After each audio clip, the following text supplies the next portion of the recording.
Rodrigues de Souza. Fim de papo na Vila Belmiro. 3 para o Santos, 1 para o Corinthians. O Santos, depois da derrota para o Ceará, dos empates com o Bragantino e Grêmio, volta a vencer no Campeonato Brasileiro. E o Corinthians, que vinha de uma vitória marcante contra o Mirassol por 3-0. O Mirassol que está lá na 4ª posição no campeonato, perde e fica numa posição, embora seja de meio de tabela, 33 pontos. E um punhado de times atrás do Corinthians com 27 jogos e o Corinthians com 28. Ainda tem esse componente, incluído aí o Santos. O jogo atrasado do Santos é contra o Palmeiras, mas se o Santos vence o jogo atrasado, com o mesmo número de jogos, ele ultrapassaria o Corinthians na classificação. Robinho Júnior, sempre muito acarinhado pelos companheiros e pela torcida. Claro que não tem nenhum tipo de comparação com o pai, enfim, mas tem uma diferença inicial, que é o pé dominante, né? O Robinho é canhotinha aqui.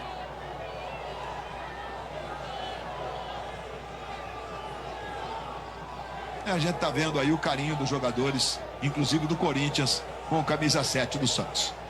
Jogadores do Santos vão agradecer a torcida. Ranieri. E o Edgar Alencar pede passagem. Vamos ver aqui o autor do gol do Corinthians. Individualmente chega uma marca importante de 100 gols, claro que não com resultado, Ranieri.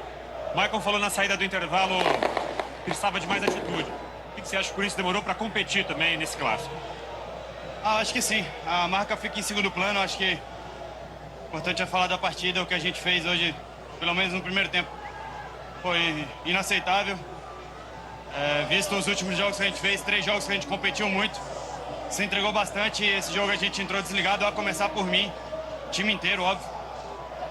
Então acho que a gente pecou nesse primeiro tempo na falta de atitude. No segundo tempo a gente melhorou um pouco, conseguiu marcar o gol, mas a gente pecou pelos erros que a gente cometeu pagou pelos erros que a gente cometeu no primeiro tempo, acho. Chegaram a comentar isso no intervalo, claro, para buscar uma reação, tentar uma coisa diferente no segundo tempo, né? Sim, claro. A gente sabia que nos estudos que o professor fez, o Santos fazia sempre os primeiros tempos muito agressivos, no segundo tempo baixava um pouco. Talvez se a gente tivesse conseguido segurar o placar no primeiro tempo, no segundo a gente pudesse sair com os 3 pontos, mas não foi o que aconteceu. Trabalhar para que no próximo jogo em casa a gente possa marcar os 3 pontos e tentar dar uma arrancada no Campeonato Brasileiro. Obrigado aí, o Ranieri, autor do gol, e reforçando, né, essa marca. Foi o segundo gol dele em 100 jogos agora completos com a camisa do Corinthians, Luiz. Ambos de cabeça, inclusive. Outro foi contra o Huracan, o argentino Huracan. Aí o Ilharão voltando a jogar desde julho. E os jogadores do Santos estão aí, ó. Robinho Júnior, Vitor Hugo, o Cabadeiro. E a empolgação da torcida do Santos ali atrás do gol no segundo tempo, defendido pelo goleiro do Corinthians, o Felipe Longo. Os jogadores passam por ali, vão deixando o campo. O lateral esquerdo, o Léo ali, rapaz. O Léo trabalha no Santos já há muitos anos. O Léo que fez, inclusive, contra o Corinthians em 2002, o gol do título, né?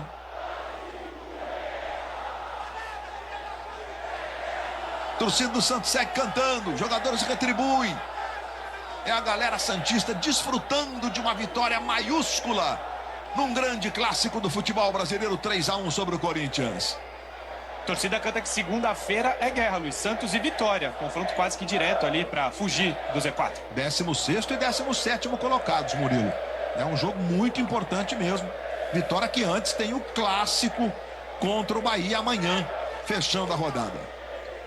Zé Rafael tá chegando aqui para conversar com a gente, Luiz. Vamos nessa. Fez o primeiro gol.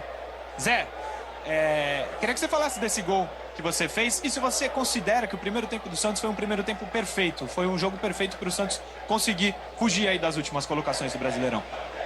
Foi, eu acho que a gente teve um primeiro tempo de altíssimo nível, como a gente estava fazendo nas partidas anteriores, em casa principalmente. Acho que a partida contra o Ceará destoou um pouquinho do que a gente estava jogando, mas hoje a gente conseguiu manter o nível e principalmente conseguiu ser um pouco mais eficiente, que era o que estava faltando nas outras partidas. Então hoje a gente saiu o primeiro tempo um pouco mais tranquilo Obviamente que a gente sabia que ia ser um segundo tempo muito mais intenso do que o primeiro, porque eles precisariam também dar uma resposta, mas a nossa equipe se comportou muito bem e soube administrar o resultado. Importante para a gente ganhar um clássico nessa briga que a gente está para sair da parte de baixo da tabela. Obrigado, Zé. Luiz Roberto. Murilo Tauro ouvindo o craque do jogo, Zé Rafael. Galera segue cantando aqui na Vila Belmiro depois dessa vitória por 3-1 sobre o Corinthians. Bom, rodada que teve Palmeiras 5-1 no Bragantino, Flamengo 3-0 no Botafogo, Mirassol vencendo o Internacional por 3-1, Sport e Ceará empataram por 1-1, o Vasco venceu o Fortaleza por 2-0 e o Clássico Mineiro está empatado por 1-1. O jogo ainda está rolando. Palmeiras 61 pontos, 19 vitórias em 27 jogos, o Flamengo 58 pontos, mas 17 vitórias, ou seja, para trocar a liderança são necessárias 2 rodadas. Cruzeiro 53 pontos, está ganhando um pontinho na casa do Atlético nesse empate lá. Mirassol foi a 49 ao vencer o Internacional. Botafogo recebeu o Flamengo, perdeu por 3-0, 43. O Bahia, que tem o Bavi amanhã, 43. Fluminense 38 pontos. Fluminense que joga na rodada amanhã contra o Juventude no Rio, no Maracanã. São Paulo 38 pontos, enfrenta o Grêmio amanhã em Porto Alegre. Vasco foi a 36, Bragantino ficou nos 36, tomou uma goleada do Palmeiras por 5-1. Ceará 35, Corinthians estagnado nos 33 em 28 jogos. Observe, todos abaixo do Corinthians tem um jogo a menos, todos.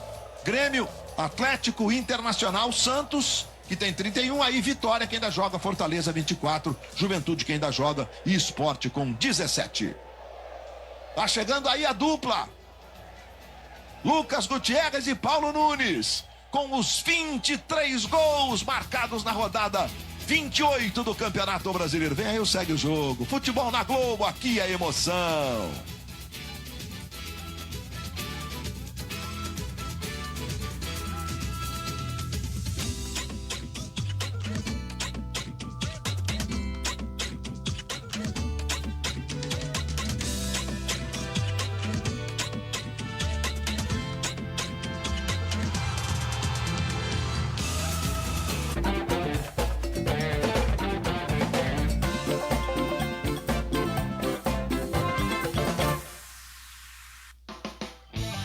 E aí, quarta-feira à noite, Brasileirão virou novela, hein? Imagens da Vila Belmiro e Santos. O capítulo de hoje foi bom pro peixe. Respira, respira. Venceu o Corinthians, o golaço do Barreal, hein?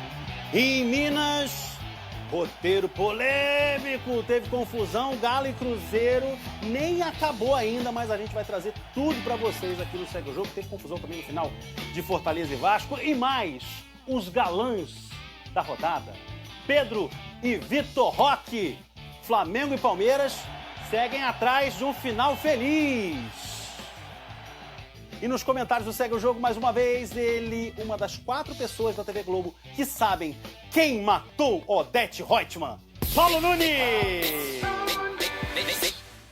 Você Boa sabe? noite, sei. Você Já tem 2 semanas eu vi a gravação, estava lá presente. Ah, é? Mas eles gravaram 7 diferentes? Mas eu estava na que era oficial.